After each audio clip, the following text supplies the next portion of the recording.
that's the end of the ice cycle, and we're moving on to the wind. And we're starting off with one which I'm conflicted by this card, because I feel FFTA2 has always tried to lean on multicolor, but we have a 2-cost forward Adele 5k. If you control 3 or more wind backups, Adele gets 3k power and haste. If you control 5 or more wind backups, Adele cannot be chosen by opponent's summons or abilities. I'd much rather the Opus 5 Adele, where I can just punch in for an unblockable point of damage. Yeah. Like, again, this is another one of those cards where I talked about it earlier. A card that came about 7 Opuses too late. Yeah. Someone actually just said that in chat at the same time. Yeah, incredibly strong. Yeah, it would have been incredibly strong if we had Yuri Linker mono win going around. But right now, Yeah. This one is actually a 7 Opuses too late card. Yeah, that's what I was saying. I it's interesting, but I felt like it's kind of contradicting what's trying to be done by the latest sets. Too little, too late. Yeah. Far too Speaking little of, and far too late. Quinbar, 3-cost forward 7k. I probably butchered that name. When a character other than this enters the field, it gets 1k power until end of turn. Opus 1, move on. Opus 1. Actually, before we do move on, I actually have a funny story. So one of the people in my group chat was like, "Oh my god, this card is amazing! You can run it in Storm, and it become the biggest forward ever." And it's just like, what? Why? We have the Mage cycle of this card in every color, and those ones say 2k power, don't they? Yeah, Knight says 2k power. That's the funny part. Yeah, like we have this card already, and better, and it works in a synergistic typing job. Sorry. Yeah, it was just entertaining because he basically just went, "Oh, this card is amazing! It's in Storm. It's like you got an infinitely large forward in Storm, and it's just like, yeah, you can but have only that one large forward, but it gets still attack for 1 point of damage only." Yeah. Anyway, we can move on now. I do want to say something on the joke. If you're going to reprint Opus 1 cards because Opus 1 is out of print, please make it Toto. Yeah. That's just all I'm going to say for that joke, because that's the one we need a proper reprint for new players. That'd be nice. 2 Caustic Sally backup. This is part of the Primal cycle. It untaps whenever a job Primal enters the field. If you control a Wind Primal, you use the ability Wand Wind, dull it, choose one forward, activate it. So this particular primal support card is the only one I would actually run without using that active ability. Yeah. Just because again, and both of the primals in Wind are actually really, really powerful. Yeah. And Wind is the set you want to untap your backups as many times as possible, and getting some extra ones is pretty damn good. Exactly. Oh, exactly. And something I forgot to mention when we were talking about Moogle 14 is if you have 3 of these out and you play your Primal, that's 3 separate activations, which means Barrel Eye's dealing 9k. Yep. Yeah. Ugh. My goodness. Bismarck, Lord of the Mists. Primals. Oh yeah, Primals. Let's go. 5-cost forward 9k. Excuse me. 5-cost forward 9k. When a character is returned from the field to its owner's hand, draw a card. This effect will only trigger once per turn. At the end of turn, choose up to 1 wind character you control, return it to its owner's hand. And it has another ability, dull 1 active wind forward, choose 1 forward, deal it 2k. Who likes infinite Zidanes? Yeah, no, right? Yeah. That you also get to draw a card off of each time. Yep. It's not just that as well. It's the fact that it's also a giant body that you get all of these really powerful effects, and it also synergizes really well with water, with all of its bounce effects. I never thought I'd ever say this. Thank God for once per turn. Oh yeah, if this wasn't once per turn, it'd be ridiculous.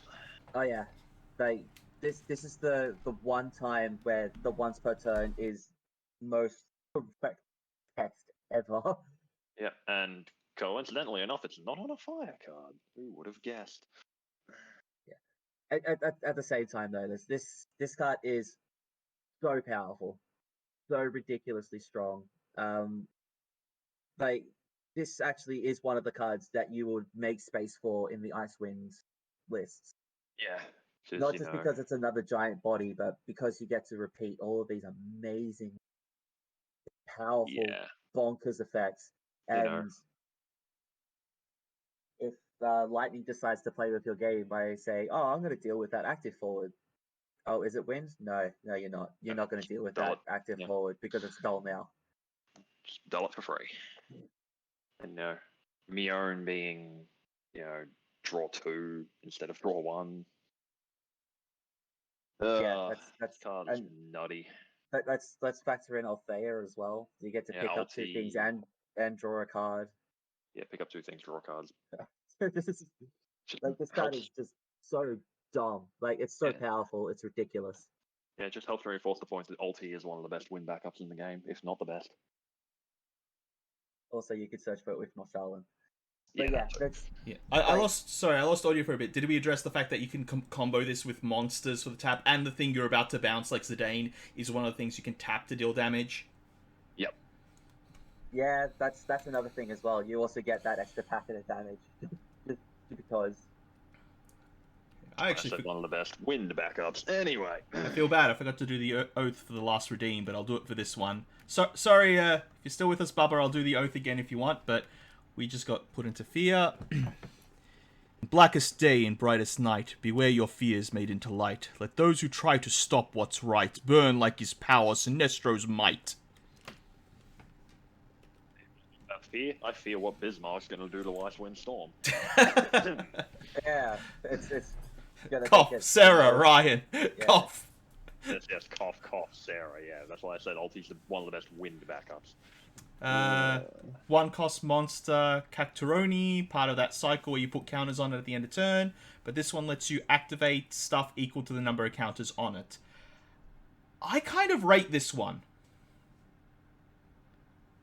I mean, it's clearly the best of the common monsters. It's the best. Like, no contest. It's the best one, but at the same time, if you're running this, why aren't you running Ochu? Or Layout. Well, you run Ochu, yeah.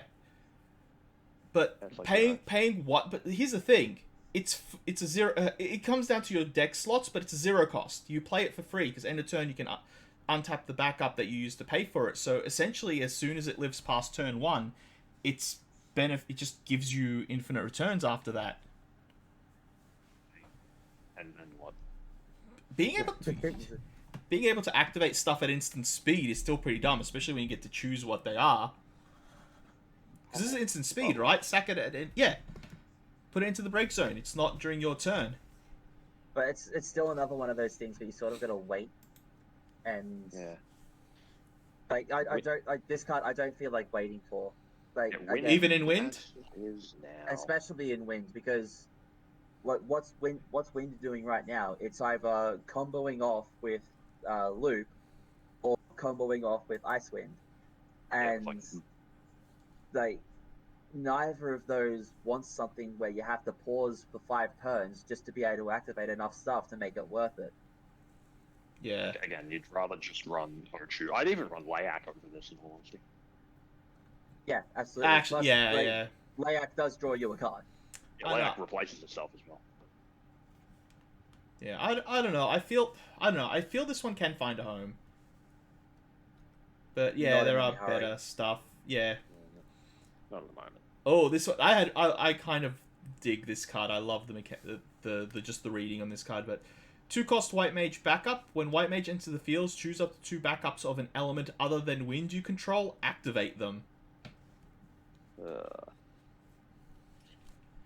Interesting concepts in theory, but kind of a mess in practice. Yep. I think they tried too hard to make this card fair, completely forgetting that 2 sets ago they made a White Mage that was very much unfair. Oh no, they did remember they made a White Mage that's not fair. That was the problem. Yeah. So it's sort of one of those things with Ice again, where they've just gone, we made something too good. Let's nerf this one. That. Once again, the Fatatu cards die for everyone else's stems. Yeah. Yeah. But I don't know. I still like the idea of this, mainly because I do like the idea of Wind X with a wind card that specifically untaps the other cards instead of only the wind. like, I feel this could be very cool for color fixing when you need it, especially in a 2-cost backup. But 99% of the time, you're pitching a card to do it. Yes, Yeah. that's the problem. You're That's the never problem. paying for it. Yeah, you're never using backups for it, or if you are, you're paying 1 for it, and then you're back to the evoker issue. There's been a lot of reprint evokers in this set. Yeah. All right, Sin's a very interesting one. 4-cost forward 8k. During your opponent's turn, the forward's opponent's control cannot use their action abilities. Pay 2 green and 2 generic. 2 win, 2 generic. Choose 1 auto ability, cancel its effects. It's good to see this outside of ice. I quite like this card, actually. Yeah, It's actually quite surprisingly relevant, especially because it just says, no, Ursula, no. No, you don't get to do things during your turn. Do you know what I love most about this card? That ability is not a special. Yes. Yeah. And it's easily repeatable, so you get to constantly cancel a bunch of probably quite relevant auto abilities. Yeah. When you drop it... No, during your opponent's turn forwards. So during the opponent's turn. So yeah, when you so drop this, they can still have an respond. opportunity to go, cool. Well, they don't. They- Well, they don't get a response to it entering. They get their normal Yeah. effects. This thing is, in its purest form, a one-off, as is mentioned. Yeah. I think it's good. I just want to see how good. Because most of the time it'll be a case of, stops Ursula, stops other random activated... It stops the entirety of the Pod Cloud deck, because now they just can't do anything. You can't use the cloud, that's right. You cannot use the cloud, and I don't know, because my problem is, how relevant of an auto ability does your opponent have to do for it to have been better to turn it into your opponent discards 2 cards from their hand? That's what I want to see. Yes. Is them worth losing their auto worth you possibly losing 2 cards if you don't have the backups? Yeah. If it's Although Toto, yes. Yeah, if it's Toto, yeah, I'll gladly discard 2 Like, to prevent like Toto. sweeper effects where they've pitched 2 cards as well. You don't mind, because basically you've just Sephiroth both of yourselves.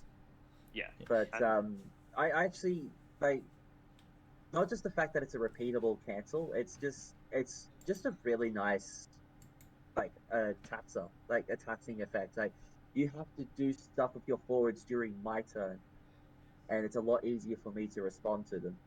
Yeah. Also, the fact that this is category 10 as well means that Brother can search for it. It's easy to find. It's on element with Brother as well, so Yep. Yeah. you can do a lot of relevant stuff with it. But you already know what this is going to be used for most of the time. Just discard it to Giga Graviton, move on with your life. Yeah, it counters all the primal ETBs. Yes. Yes. Yeah. And most of those, those are worth discarding 2 cards for. Yes. And I still feel in Wind you're not likely to discard much to this. Yeah, just in case. Yeah. Like, That's worst case scenario. Yeah. Like, most times you will have the backups active just because of what Wind does for a living. But yeah, I do quite like this card, and if you're seeing this as just a one-off, I think you're probably going to want to run 2 just to potentially see it more often, because it's just one of those things where you're just like, well, you may want to see this more often than just the one-off. Especially... It doesn't have a special, so it doesn't have a special effect, so it may not see as much play, but... Well, especially in a discard and damage based game as well. Yeah. But do you have the room for it? That's what we're going to have to discover. Yeah, that's going to be the decision making, and again, it comes down to your deck designing. And again, best things about this game is the slightest change, the slightest variation can create such a different deck in the same concept, and even in the same colors and the same concept. You will create new decks just to run that card. Yeah. Yeah, of course. And it being a black belt helps keep it fair as well. Yeah. Alright, Speaking of black belts. Yeah. Hey. Sniper, 4-cost 8k. When active sniper becomes dull, choose 1 forward opponent controls, deal at 4k. Okay, so this card is actually significantly better than Time Mage purely because of Bismarck. Yep. Deal 6k to a forward. That's pretty good. It's pretty fantastic. Also, So- even with the power creep we've been getting, 4k damage is still significant. And Yeah. literally in the colors of tap and untap. Yes. Oh, okay, but I've got a funny one for you, right? So, at pre-release, opponent plays Zeromus, which is at the end of the turn, all of the forwards opponent controls. It's like, okay, draw 2, pay 4 sniper, end step, kill Zeromus. Yep. Yeah, it's really entertaining when that happens. Yeah, it's just... Yeah, I would almost put this in sleeper, but this probably the decks that would run Bismarck probably won't have the space for this.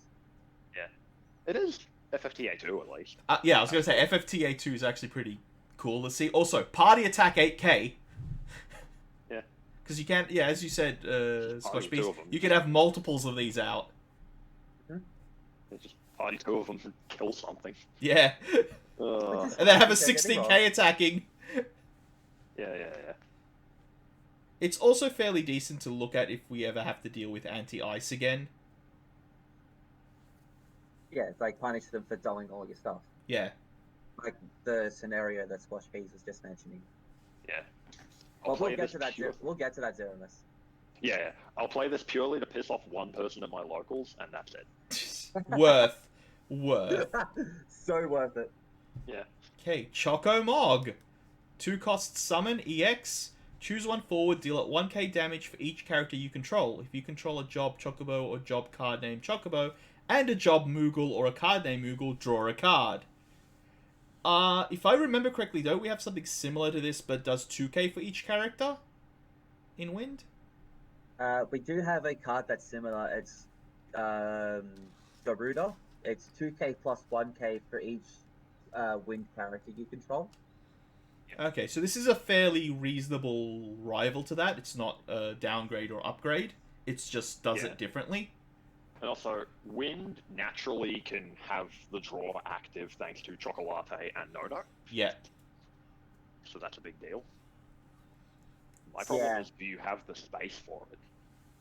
Exactly. If you're running Choco Latte and No in the same deck, which, let's be honest, that's going to likely be Ice Wind, you will not be running this summon. You will not have the space.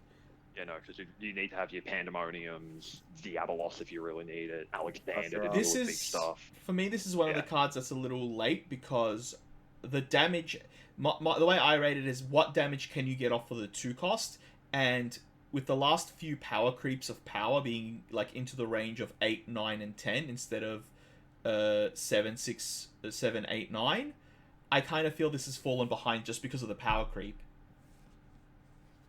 Like, to get this to relevantly kill something, you want it to have at least 8 characters on the field. Because 8's sort of that middle ground now. Or that average now. And having 8 characters on the field is pretty difficult. The thing I would... It's The only not thing... that difficult, but at the same time, it's too. Sometimes that's like getting to that point is too little, too late. Yeah, though EX Burst is what makes me sort of still consider this. Thankfully, it's used. Yeah, and let's be completely honest. About 80% of the time, unless you're building the deck specifically around getting to draw a card, you're not drawing a card. No. Yeah. And at that point, if you're not playing the draw card, you're playing the other summons. Yeah, that you're work playing better. Yeah, you just play the Yeah. other summons. So I still think this is I think this is something to look into, but it's something you look into if the deck works with it naturally. If not, you don't care. You wouldn't build around this. Exactly. You know. Although Icewind doesn't have a cheap instant kill, so would expect to see 1 or 2 in some lists. I don't know. Probably Again, not, to be honest, because depends how much let me how much say, can they jam quote out. unquote, yeah, and it also depends because you mentioned quote unquote cheap instant kill. Would you rate Pandemonium in that? Because if you got Barrel Eye in play, that's 5k/7k damage AOE. Yeah. And at least that's deals And to if you all. got Hope, yeah, if you got Hope in play on top of that, that's Other yeah, 3K. it's So you like gotta you gotta remember this does it to one thing, where a lot of the other wind or ice stuff does it to all forwards. yeah, but Wind is largely about low damage AoE rather than one large packet of damage. Yeah. Like, and if you're going to try and deal one large packet of damage, it's generally to large things that you would probably kill with Alexander anyway. Yeah, exactly. That though, it's not hard to have at least 6 characters in play if the Legend Ash from Opus 12 has taught me anything. So again, it's a hard maybe. If you have the space for it, sure, but I don't know if you'll have the space for it. Oh, so they're saying specifically if you don't want to run the Barrel Light package, you could... No, then... Yeah. But... Well, what deck are you running then? That was what I was just going to say. I was like, but at that point, what are you running? I don't think he's specifying if you don't have Barrel Light, if you're not running Barrel Light, it's if you don't have Barrel Light at that point. Okay, but what are you losing for the card then? Because that's the other thing. It'll depend on, again, deck building. Yeah. And I just want to make a mention as well. If you're getting enough characters in play that you're getting this Choco Mog up to a point where you're killing something, you've won. How the hell? Well, no, not just that. How the hell have you not got Barrel Eye in play yet? Because Barrel Eye is one of like 12 characters in the deck. Yeah, you need to look at your average output of characters on field, because you also got to remember a lot of times decks, if you're running multiples of the same, like if you're running 7 of the one character for the special or for consistency, that means you can only have one of those on the field at one time, and that means you're -7. Backups, you can only have 5 out at the one time, so most of the time your sideways output of characters on field isn't as big as you think it is. Like, I've actually seen someone that's where cards like this kind of fall short, because it, like, getting larger depending on the amount of stuff that you've already got in play, it's not enough.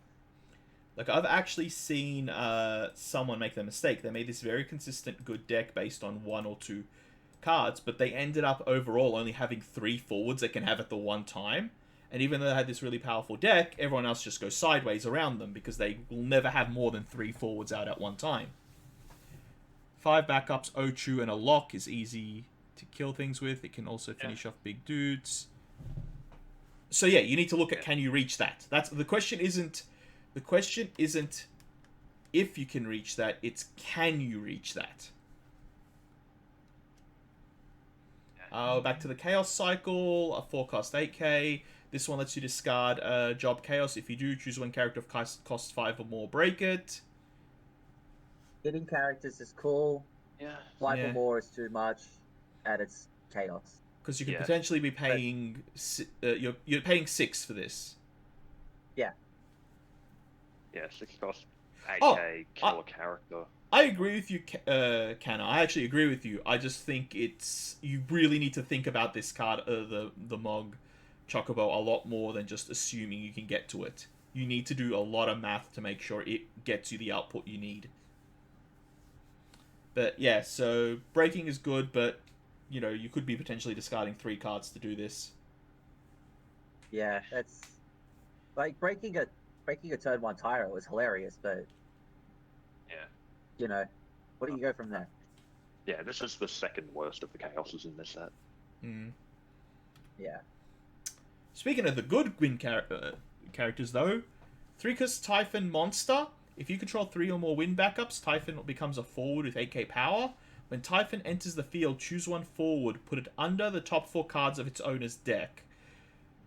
This card is hilarious. Yeah. It's so dumb, but so powerful. It's ridiculous. And this is one of the this is one of those cycle of monsters where if they have 3 or more, blah, blah, blah, blah, blah, blah, blah. But the fact that this is an ETB effect rather than a death effect means that you're always getting the effect. You're always getting that tuck.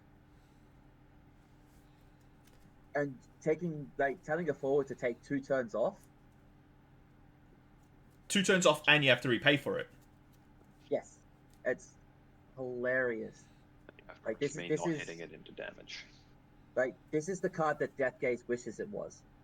Yeah. Yeah, and just like SquashedPeas says, and if you know you're about to hit them for a certain amount of damage, yeah, you can sort of just wait it out. I felt bad. Someone was trying to be like honestly asking, "Is there a combo of cards you can use with this to make it go on the bottom?" And my answer is have them have 3 cards left in their deck. I felt like an asshole, but I also couldn't stop laughing. Actually, on that note, this is one of the few cards in the game that allows you to increase your own deck size. So, this actually turns Mion's pseudo-infinites into true infinites. Yes. So you can do that if you absolutely want to. I don't think it gets you anywhere, but They play it as a one-off in loop. Like, well, yeah, but if you're in a position where you're like literally a card behind your opponent in deck out, and it's going to late game, and you just drop this to put a 2-cost backup on the bottom 4 that you don't care about anymore. Forward. Oh, sorry, something cheap back on the bottom that you don't care about recasting. Also, it lets you recast your big dudes if you can afford to, and you know you can protect it from the top 4. Yeah, but other than that, yeah, this is just a good monster overall. Yeah. Pairs well with Paul. Yeah. Paul, Rain. What's it? What's it? Paul, Ranger. Out there. Yeah. Don't we know Paul is the best that's how you secretly kill. That's how you secretly kill forwards. You play Typhoon, then you attack with Paul, and you make them mill it. No. No. Ideal world. They bring back Cloud, going to exile the top 8. You flash this in with Tama to put the Cloud on the bottom 4 of the deck, making Cloud exile himself. No. The Cloud exiles the top 10. Yeah, but you put him on the top 4, so you're using Cloud to exile your own Cloud.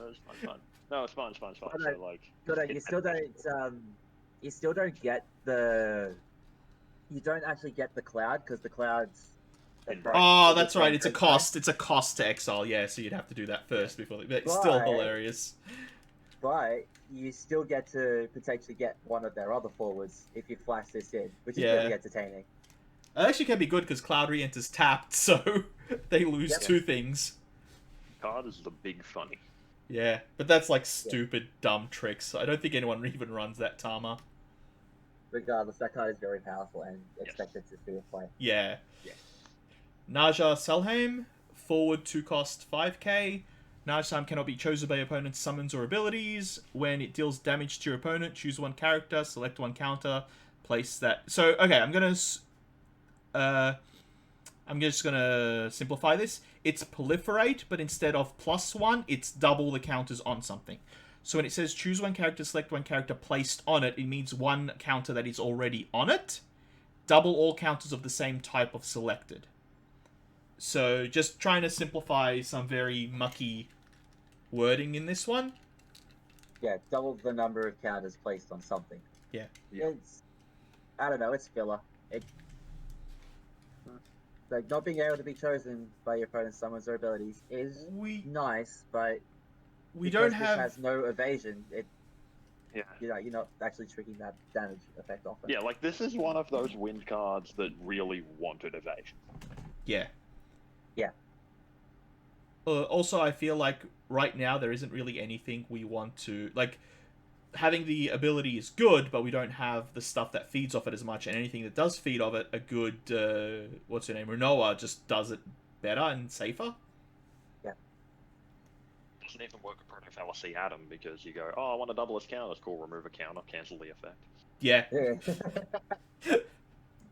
Choose 1 character. Oh, wait. Wait.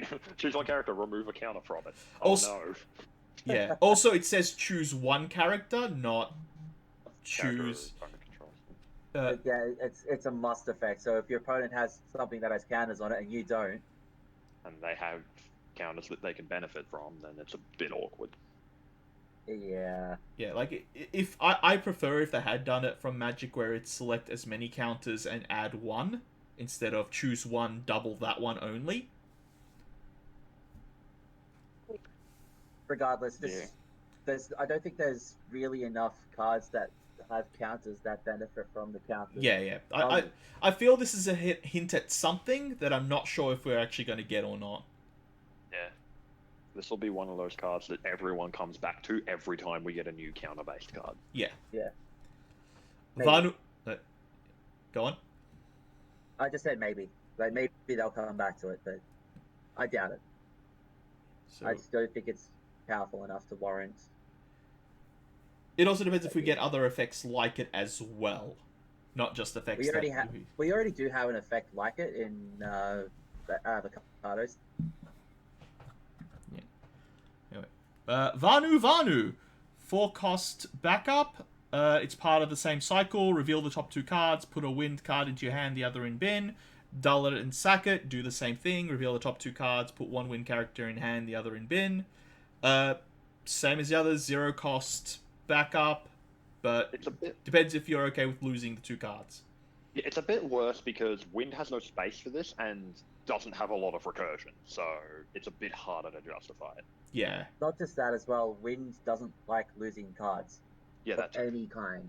Of any kind. If there's cards in play, it doesn't like losing them. If it's cards from the deck, it doesn't like losing them. So yeah. It needs to keep as much in play as possible at any given time. Yeah. so this card is probably one of the weaker ones again. Only by Because- color. No fault of it. Yeah, through no fault of its own. Yeah. Only No by fault of its color. own, it's just wind. Yeah, wind is just wind wants its stuff too much. Fran, 2-cost 5k. When Fran enters the field, if you have cast 3 or more cards this turn, draw a card. Damage 3, Fran gets plus 2k power. Why are you a Fran? Before anyone Why- gets on anything, I told you all this wasn't going to be a Sky Pirate. I was about to Oh, say, I why believed is he not you. a Sky Pirate? Like, just despite everybody that wanted the Vaughn to be playable in limited, which we'll get to. But yeah. yeah. But like, there's this. It's literally only in here because we needed a card named Fran. At least they gave us that cough Opus 10. I still don't. I don't know. I still like the other backup one. I still like the others. Like, I like this effect. It's a strong card because most of the time it's going to be a 7k, and in Wind, if you've played 3 or more cards, drawing a card, so it's essentially a 0 cost. But I still feel like I'll probably rate it as one of the worst ones. Well, let's compare it to another 0-cost 7k for 30 seconds. Ash. Yeah, like why play this when you can just play Ash? Yeah, Like- and Ash doesn't contradict with other cards that you're probably running. Yeah. Mjarn. When Mjarn enters the field, activate card name Fran and card name Yote you control. 3 wind, tap, put it into the break zone, choose 1 forward or 5 cost or more, break it. I like this. So, This is an engine. Like, It's an engine, but I kind of like it. so this card, specifically activating Fran and Yote, it's like really good because both of those cards are backups. Realistically, because you don't want to play forward Frans unless you're deliberately playing the legend Fran. And even then, activating it after an attack is not bad. It's not bad, but yeah. The action ability is just more of what Wind does, breaking big things. So, I feel like there's better ways to do that. Like the way that this would see play is if it was a 0-cost backup, which it can be. Yeah, I feel very much it's either a 1 cost or 0 cost, and I feel that in the correct engine, it's actually really good, because having a backup removal in a good engine is really good, and in the colors that untap stuff, so that 3 wind isn't as scary as it first looks, and then you can just play another Jorn in to do it again. It depends on how you build the deck in the end. Yeah, it has to be in the right. It has to be in its engine. With like, if you're not running, you need to be running both those cards. You need to be running Exactly. both Fran and Yote, or Yote. Speaking of it, Yote, 4-cost backup EX burst. When Yote enters the field, you may search for 1 card named Fran or card named Jorn and add it to your hand. So yeah, the engine is there, and it's not bad. It's decent. Mom, So- can we get Norstalin and Pavlov? We have Norstalin and Pavlov at home. Yeah, but I want mine with the EX burst. We don't Oh, have yeah, the EX burst at home. But I Yeah, also, like, but I also like the fact that you can do this trick with forward Fran. Like, yes, you're getting 1 less value, but you're also playing dumb stuff with a forward as well, and you have that versatility. I think that's a good option to have. At the same time, though, if you're playing forward Fran, why aren't you just playing Balthier Who says you're not? to go search for the Fran? You can do both. You use that to search the Fran, you play this to search the Mjorn, and then you play the Mjorn to untap them both later. Yeah, pretty much. Like, it's literally a case of these cards let you have your cake and eat it too, and I like that. And that. But what I'm trying to say is that there's better tasting cakes. Yeah. Oh yeah, there might be better decks, and it'll come down to whether this sees play and it works with something to help it win or not. But I think this is still good. We'll call it passable. And I guess it'll come down to Sky Pirates as well. Yeah. Yeah. So I know this is a 3-color card, but I still really like it. 5 cost Leatherfor, forward 5k. When Leatherfor enters the field, choose one forward. If the cost to cast Leatherfor is paid with CP of 3 or more, different elements break it. I know this is basically a Wind Earth card, but just straight removal on ETB. So this card was about 4 or 5 sets too late. This card wanted to see play when everybody was playing Gacha. Yeah. Yep. You know. Because then you could realistically pay the 3 different elements easily and on the regular. Yeah. But nowadays, it's not quite worth the deck building cost. Yeah, but if you're running Earth and you got a Tyro and or Shantotto, this is actually easy to do. Also, we're being raided. Hey, Cloverhand. Hey, guys from the raids. How is everyone doing? We are reviewing the entire Opus 14 set of the Final Fantasy TCG game. I'm here with some co-hosts. Say hi. But welcome, everyone. Okay, it's like a first for us. I never expected us to get raided on one of these. Raid. Yeah, I think with Wind Earth, if that becomes a deck, this could see a home. Honestly. So here's the thing. Wind Earth is a deck. The problem is it's loop, so you don't want to play this. Yeah. Yeah, true. I know. I don't know. I'll always keep an eye on this whenever I see multicolors. Again, I just feel like this is the kind of card that really wanted to see play in Gacha decks because they didn't have all that many ways to reasonably remove cards except for Fasoya. Yeah. Limited, though. Yeah, it's fine and limited. Oh, it's limited. It's dumb because you're forced into it.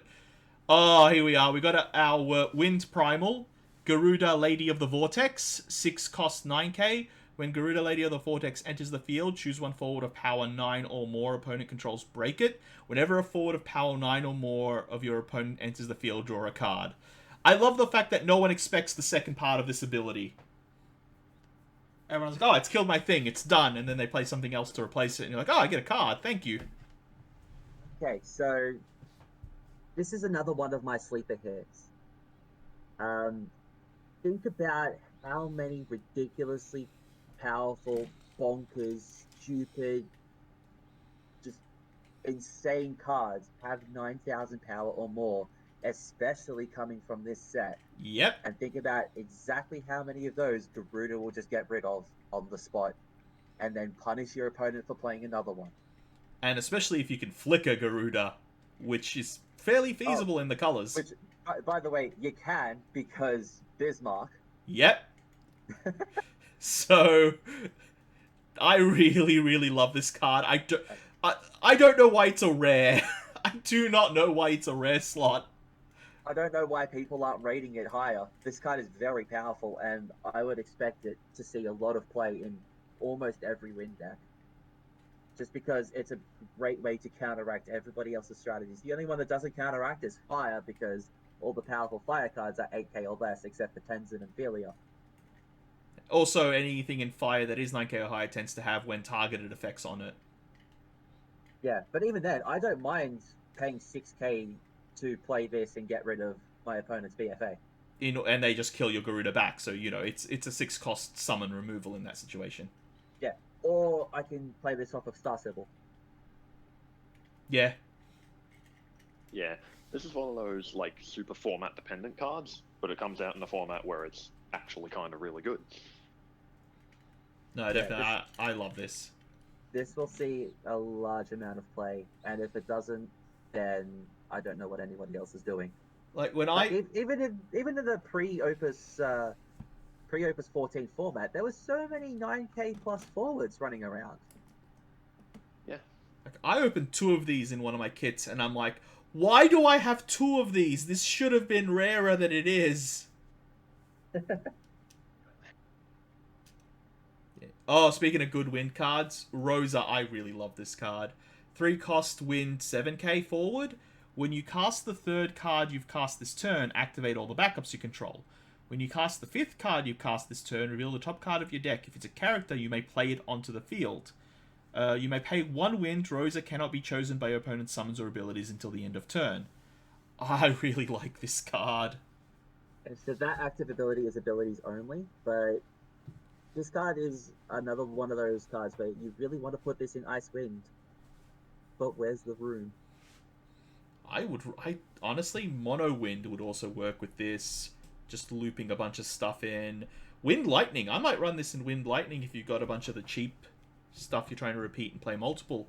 Like, I wish this had Dragoon written on it. I wish this had Dragoon written on it. Just because there's Dragoon in the artwork doesn't mean it's a Dragoon. I know, but why? I would have splashed Wind and Dragoon just for this card as a shits and gigs. As far as this effect goes, like, the casting the 3rd card, activate all your backups, that's very good. Casting your 5th card and getting something else for free as well is also very good. What this basically means is, well, obviously this card is very good. Also repeatable every turn, not on the turn you play her or... Exactly. So if you're doing stuff like looping, and stuff like that, or playing, this is especially good, I think, in Ice Wind. Again, it's another one of those forwards that's super hard to find space for, but if you can find the space, this will reward you greatly. I think it's a lot more versatile than that. I think it can see home in a lot of other Wind X decks, honestly. I think it's a lot more versatile than that. Probably Wind Water as well. Like, I see this seeing a lot of play in Wind Water. Yeah. Do want to note, it is cast trigger, not play trigger, so obviously if you do something like Layla Viking, it only counts as 1, because you only cast the Layla.